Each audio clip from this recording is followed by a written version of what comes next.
Hello students, पहले हम आज ग्राफ पढ़ेंगे और ग्राफ के बाद इक्वेशन ऑफ मोशन ड्राइव करेंगे उनों से कि ग्राफ से इक्वेशन ऑफ मोशन कैसे ड्राइव होती हैं, कैसे प्रूव करते हैं। और उसके बाद पढ़ेंगे सर्कुलर मोशन और यूनिफॉर्म सर्कुलर मोशन में क्या डिफरेंस होता है।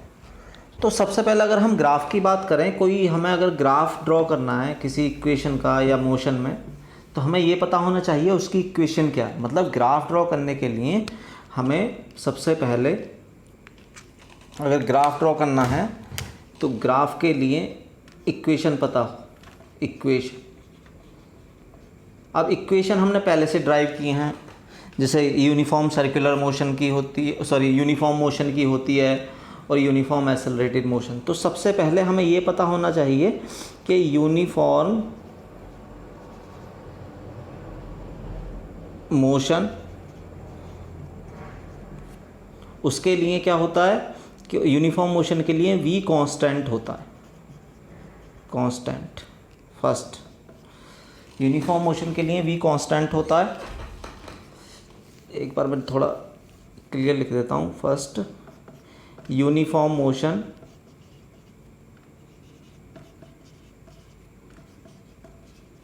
और इसमें v कांस्टेंट होता है, वेलोसिटी कांस्टेंट, मैंने पिछले लेक्चर्स में बताया हुआ है। और जो इसका डिस्प्लेसमेंट होता है s equal to velocity into time, एक इक्वेशन होती है इसकी। अगर इनिशियल डिस्प्लेसमेंट है तो वहाँ पर s नॉट आ जाता है, मतलब पहले से अगर ओरिजिन से कुछ चला हुआ है। ये यूनिफॉर्म सर्कुलर मोशन के इससे आएगा VT graph, velocity time graph, और इससे आएगा st graph, displacement time graph. तो इन दोनों से पहले हम यूनिफॉर्म मोशन का ग्राफ खींच लेते हैं। अब फिर उसके बाद जो खींचेंगे यूनिफॉर्म एक्सेलरेटेड मोशन का। तो यहाँ पर यूनिफॉर्म के लिए v कांस्टेंट रहता है। जैसे हम एक्सिस बनाएंगे, ये वाला टाइम एक्सिस लेंगे हमेशा और ये वाला वेलोसिटी एक्सिस। टाइम कभी भी नेगेटिव नहीं होता, जब नेगेटिव नहीं होता तो इधर नहीं होगा, तो इसलिए ग्राफ इस वाले क्वाड्रेंट में, सेकंड में और थर्ड में लाई नहीं करेगा। अब वेलोसिटी अगर सपोज करो पॉजिटिव है, ये वेलोसिटी की एक्सिस है ऊपर, ये टाइम की। वेलोसिटी पॉजिटिव है तो ग्राफ ऊपर से स्टार्ट होगा, कुछ ना कुछ वेलोसिटी होगी। जैसे वेलोसिटी 5 मीटर पर सेकंड या 5 मीटर पर सेकंड है, तो इसका मतलब ये है कि वो 5 मीटर पर सेकंड से हर सेकंड में चलेगा। ना तो वेलोसिटी 5 से ज़्यादा इंक्रीज होगी ना डिक्रीज होगी, बेशक टाइम इंक्रीज होता रहे। तो टाइम जो इंक्रीज होगा वो इधर को इंक्रीज होगा, वेलोसिटी ऊपर को इंक्रीज होगी, नीचे को डिक्रीज। अब ना तो इंक्रीज होती यूनिफॉर्म मोशन में ना डिक्रीज, तो इसलिए graph parallel to time axis होता है अगर वेलोसिटी पॉजिटिव है। मतलब वेलोसिटी पॉजिटिव है, पॉजिटिव डायरेक्शन में जा रहा है, तो ग्राफ ऊपर से स्टार्ट होगा वेलोसिटी का। और अगर वो नेगेटिव डायरेक्शन में जा रहा है, मतलब हमने पढ़ा था एक ओरिजिन से पॉजिटिव डायरेक्शन में जा रहा है, तो ये ग्राफ ऊपर से। अगर इधर जा रहा है तो ग्राफ नीचे से। वो वेलोसिटी पे डिपेंड करेगा कि कितना, यहाँ से 5 और इस तरह से 5, 6, 7 ऊपर को बढ़ेगा, नीचे को घटेगा। तो अगर नेगेटिव डायरेक्शन में जाता तो ये वाला ग्राफ नहीं होता, वो नीचे से ग्राफ स्टार्ट होता है ऐसे। लेकिन यूनिफॉर्म मोशन के लिए velocity time graph parallel to time axis होता है। अब अगला वाला ग्राफ st ग्राफ, st मतलब डिस्प्लेसमेंट टाइम ग्राफ। इसकी अगर हम बात करें, पहले से अगर कुछ डिस्प्लेसमेंट है, देखो st ग्राफ खींचना तो टाइम एक्सिस यहाँ पर, s यहाँ पर। अगर पहले से कुछ डिस्प्लेसमेंट है, मतलब पहले से चला हुआ है, यहाँ पर y की वैल्यू 0 ओरिजिन पर होती है। अगर पहले से कुछ है तो यहाँ से स्टार्ट होगा। अगर 0 है, ये 0 मतलब जैसे ये है displacement equal to velocity time, तो यहाँ से स्टार्ट होगा। अब जैसे सपोज करो वेलोसिटी 5 मीटर पर सेकंड है, तो 1 सेकंड बाद 5 ही रहेगी, 2 सेकंड बाद देखें तो 10 हो जाएगी, 5 × 2। तो इसका मतलब वैल्यू इंक्रीज हो रही है ना विद टाइम, 1, 2, 3 इस तरह से इंक्रीज होगी, तो ग्राफ ऊपर को जाएगा। ग्राफ कभी भी सेकंड और थर्ड क्वाड्रेंट में लाई नहीं करता, ये पता होना चाहिए। अब अगर यहाँ पर हमें पता होना चाहिए वेलोसिटी पॉजिटिव है तो ग्राफ ऊपर को जाएगा, और अगर वेलोसिटी नेगेटिव होती तो ग्राफ नीचे को जाता। क्यों? क्योंकि यहाँ पर डिस्प्लेसमेंट, जब वेलोसिटी ये नेगेटिव है, ये नेगेटिव और टाइम हमेशा पॉजिटिव होता है, तो नेगेटिव पॉजिटिव की मल्टीप्लाई करेंगे तो नेगेटिव आएगा। अब डिस्प्लेसमेंट ये y एक्सिस पे है, नेगेटिव नीचे होता है, तो ग्राफ नीचे जाएगा, तो इसीलिए वो नीचे चला जाता है v कब? जब नेगेटिव होगा, ये याद रखना है। तो यूनिफॉर्म मोशन के बस 2 ही ग्राफ होते हैं। अगर पहले से कुछ डिस्प्लेसमेंट होता, डिस्प्लेसमेंट पॉजिटिव होता, इसे बोलते हैं इनिशियल डिस्प्लेसमेंट। तो ग्राफ ऊपर से स्टार्ट होता अगर पॉजिटिव, ऐसे ही ऊपर को जाता, और अगर सपोज करो नेगेटिव होता यहाँ पर, तो नेगेटिव डायरेक्शन में जा रहा था तो नीचे को चला जाता, बस इतना होता और कुछ नहीं। आगे uniform accelerated motion. Uniform accelerated motion में, यूनिफॉर्म मोशन अभी हमने पढ़ा है कि उसमें u कांस्टेंट होता है, मतलब वेलोसिटी कांस्टेंट होती है, और uniform accelerated motion, uniform accelerated motion में a कांस्टेंट होता है। पहली चीज़ तो ये हमें पता होनी चाहिए, ये यूनिफॉर्म एक्सेलरेटेड मोशन, तो एक्सेलरेशन कांस्टेंट होता है। अब कांस्टेंट है तो एक्सेलरेशन टाइम ग्राफ ना तो ऊपर को जाएगा नीचे को पैरेलल होगा। सेकंड चीज़, अगर हमें वीटी ग्राफ खींचना है, एटी ग्राफ के लिए ये वाली इक्वेशन यूज़ होगी, वीटी ग्राफ के लिए वी वेलोसिटी और टाइम की इक्वेशन वो होती है v equal to u plus a t. Third s t, s equal to u t, s t graph खींचना है तो इससे s equal to u t plus 1/2 a t square. तो यहाँ पर कुछ चीज़ें याद रखनी होती हैं। ए कांस्टेंट, तो ए टी ग्राफ जैसे मुझे ड्रॉ करना है, जैसा अभी यूनिफॉर्म मोशन में वेलोसिटी का था ऐसे ही होगा। ये ए है, ये टी है।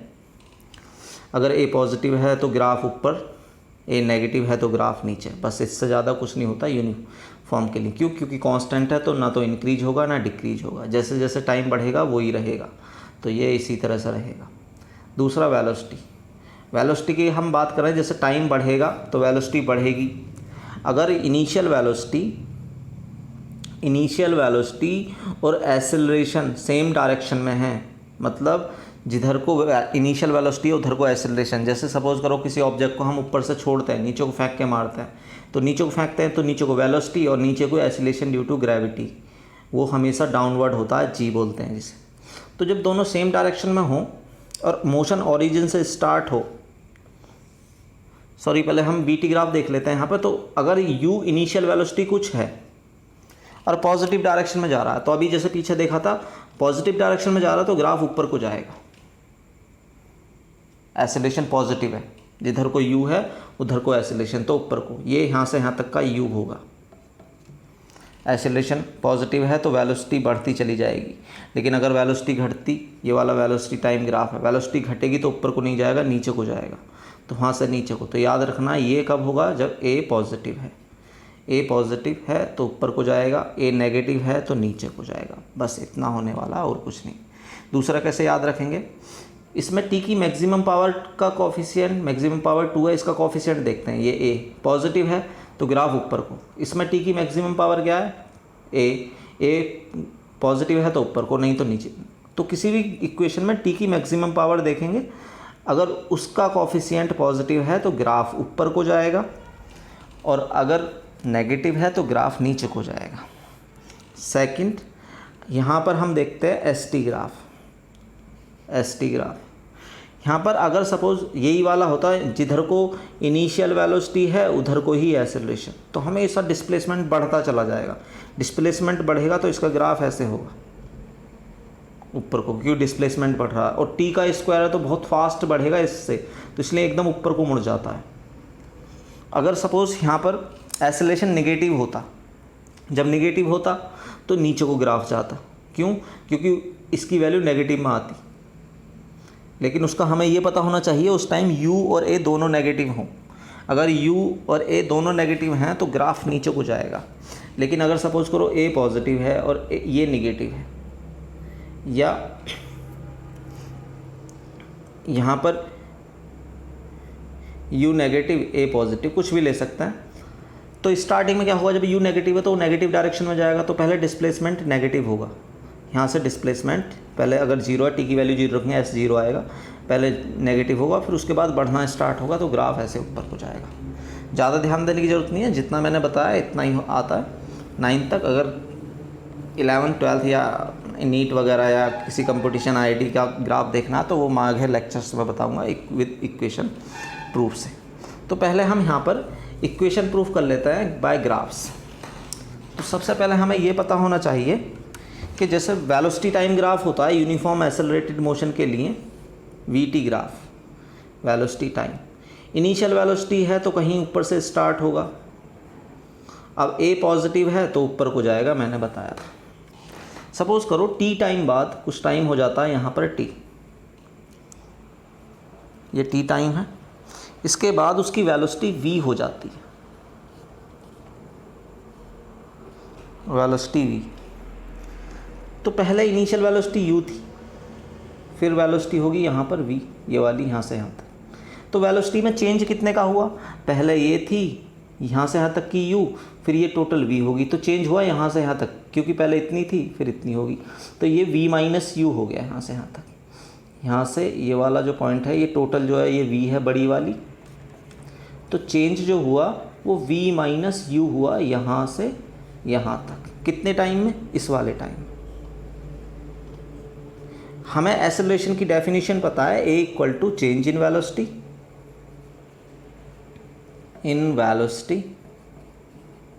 Upon time interval. चेंज कितने का हुआ, v minus u upon time कितना है, टी ए। इसकी इधर क्रॉस मल्टीप्लाई करेंगे तो यहाँ पर ये ए टी आ जाएगा equal to v minus u, यहाँ पर लिख सकता है, यहाँ मैं इधर लिख रहा हूँ।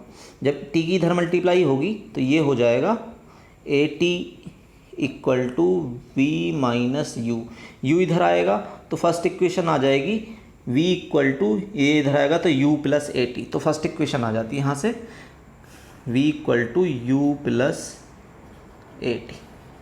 तो यहाँ से ग्राफ से फर्स्ट इक्वेशन आ जाती है। आगे अगर हमें डिस्प्लेसमेंट निकालना तो उसके लिए क्या करेंगे, हमें एक चीज़ याद होनी चाहिए कि वेलोसिटी टाइम ग्राफ का एरिया, दोबारा बता रहा हूँ, वेलोसिटी टाइम ग्राफ का एरिया डिस्प्लेसमेंट देता है। तो यहाँ पर ये सारा एरिया इस वाले एरिया को निकाल लेंगे, क्यों, क्योंकि ये ग्राफ यहाँ से यहाँ तक हमने लिया हुआ है, यहाँ पर वेलोसिटी v है, तो यहाँ तक वेलोसिटी v है, ये टाइम है, इसका एरिया हम इसे देखेंगे ट्रिपेजियम है, तो इसका एरिया जो होगा एरिया होता है डिस्प्लेसमेंट के बराबर। एरिया होगा 1/2 sum of parallel side, parallel ये दोनों हैं, तो वो होगा v plus u into time perpendicular distance. Trapezium का area 1/2 sum of parallel sides multiply heights upon 2, height है टी। यहाँ पर टी की वैल्यू फर्स्ट इक्वेशन से अभी हमने निकाली थी, a equal to v minus u upon t. T की इधर क्रॉस मल्टीप्लाई करेंगे इसकी इधर, तो यहाँ से t equal to v minus u upon a आ जाएगा, यहाँ पर रख देंगे। अगर मैं टी की वैल्यू रख देता हूँ तो थर्ड इक्वेशन आ जाएगी यहाँ पर, और वी की वैल्यू रख देता हूँ यहाँ से फर्स्ट इक्वेशन से v equal to u plus a t, तो सेकेंड इक्वेशन आ जाएगी। देखते हैं कैसे, 1/2 v की value u plus a t रखेंगे, u पहले से और t यहाँ पर, 1/2 u और u 2u plus a T, t बाहर, t के अंदर मल्टीप्लाई करेंगे तो ये हो जाएगा 2ut प्लस t की t में ए टी स्क्वायर अपॉन 2, ये s था, 2 से 2 कट जाएगा, जब 2 से डिवाइड करेंगे तो ये u टी प्लस, जब 2 से ए टी स्क्वायर को डिवाइड करेंगे 1/2 ए टी स्क्वायर, ऐसा आ गया। तो याद रखना है कि वेलोसिटी टाइम ग्राफ का एरिया डिस्प्लेसमेंट देता है वेलोसिटी टाइम ग्राफ का, तो यहाँ से ये सेकंड इक्वेशन आ जाती है। अभी मैंने बताया यहाँ पर अगर मैं इससे आगे,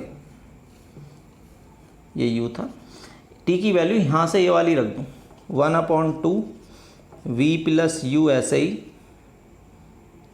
into v minus u upon a, ये ऊपर फॉर्मूला हो गया a plus b a minus b का, तो ये हो जाता है v square minus u square upon नीचे वाले की 2 और a की मल्टीप्लाई 2as यहाँ पर है, इसकी इधर मल्टीप्लाई करेंगे 2as equal to v square minus u square. अगर v निकालना तो ये इधर चला जाएगा, तो इधर अकेला ये वी स्क्वायर बचाएगा, तो ये हो जाएगा u square plus 2as equal to v square, या v square equal to u square plus 2as। तो यहाँ से हमारी थर्ड इक्वेशन कंप्लीट हो जाती है। तो ग्राफिकली इस तरह से प्रूफ हो जाती हैं तीनों इक्वेशंस। आगे लास्ट टॉपिक है, आगे जब मैं लेक्चर दूंगा तो एनसीईआरटी के सारे क्वेश्चन कराऊंगा और कुछ क्वेश्चन अपने पास से बताऊंगा जो बढ़िया क्वेश्चन है इसके। अब लास्ट टॉपिक है इस चैप्टर का सर्कुलर मोशन। सर्कुलर मोशन क्या होती है? जब कोई ऑब्जेक्ट सर्किल में मोशन करता है, मतलब सर्किल में चारों तरफ इस तरह से घूम रहा है, तो उसे सर्कुलर मोशन कहेंगे। तो हम लिख सकते हैं कि if motion of object is on circular path then motion is called circular motion. अब इसी में एक टर्म आता है uniform circular motion. Uniform circular motion, uniform circular motion क्या होती है? उसमें स्पीड कांस्टेंट होती है, स्पीड कांस्टेंट। याद रखना, वेलोसिटी नहीं, स्पीड। क्यों? क्योंकि यहाँ पे जब ऑब्जेक्ट होगा ऐसे घूम रहा है तो वेलोसिटी इधर को होगी, इसकी डायरेक्शन। जब इधर को आएगा तो इधर को, स्पीड की डायरेक्शन नहीं होती, तो यहाँ पे चेंज हो रही है, तो स्पीड कांस्टेंट होनी चाहिए v। यूनिफॉर्म सर्कुलर मोशन मतलब स्पीड कांस्टेंट होती है। सपोज करो इस सर्किल की रेडियस r है, तो ये टाइम पीरियड पूछ रहा है। टाइम पीरियड मतलब एक चक्कर लगाने में जो समय लगता है, time taken to complete one round. जैसे यहाँ से चला और यहाँ से घूम के दोबारा वो यहीं आ जाए तो उसे टाइम पीरियड कहेंगे। तो यहाँ पर टाइम पीरियड निकालना है, तो हम अगर देखें यूनिफॉर्म स्पीड से चल रहा है चारों तरफ, तो यहाँ से यहाँ तक की जो डिस्टेंस होगी ये सर्क्यूफेरेंस के बराबर हो जाएगी, और स्पीड है v, ये सर्क्यूफेरेंस 2πr, क्योंकि r इसकी रेडियस है। तो अगर डिस्टेंस को 2πr को हम स्पीड से डिवाइड करते हैं तो टाइम पीरियड आ जाता है यहाँ से। तो याद रखना है कि यूनिफॉर्म सर्कुलर मोशन जो होती है उसमें स्पीड कांस्टेंट होती है, और टाइम पीरियड मतलब जो कंप्लीट राउंड लगाने में टाइम लगता है उसे टाइम पीरियड बोलते हैं। वो सर्क्यूफेरेंस अपॉन स्पीड होता है। एक होता है फ्रीक्वेंसी, एफ से डिनोट करते हैं, फ्रीक्वेंसी बोलते हैं। फ्रीक्वेंसी जो होता है वो टाइम पीरियड का उल्टा होता है। क्या होता है? 1/t। तो उल्टा कर देंगे इसका, तो ये यहाँ पर v/2πr आ जाएगा। अब इसकी डेफिनेशन क्या होती है? फ्रीक्वेंसी की डेफिनेशन होती है कि number of round in 1 second, मतलब 1 सेकेंड में ये कितने राउंड लगा रहा है इसके, उसे हम उसकी फ्रीक्वेंसी बोलते हैं। नेक्स्ट लेक्चर में हम इसके एनसीईआरटी के क्वेश्चन करने वाले हैं, ताकि हमें आगे एग्ज़ाम में प्रॉब्लम ना हो और क्वेश्चंस की या थ्योरी जो है उनकी बेटर अंडरस्टैंडिंग हो। ओके।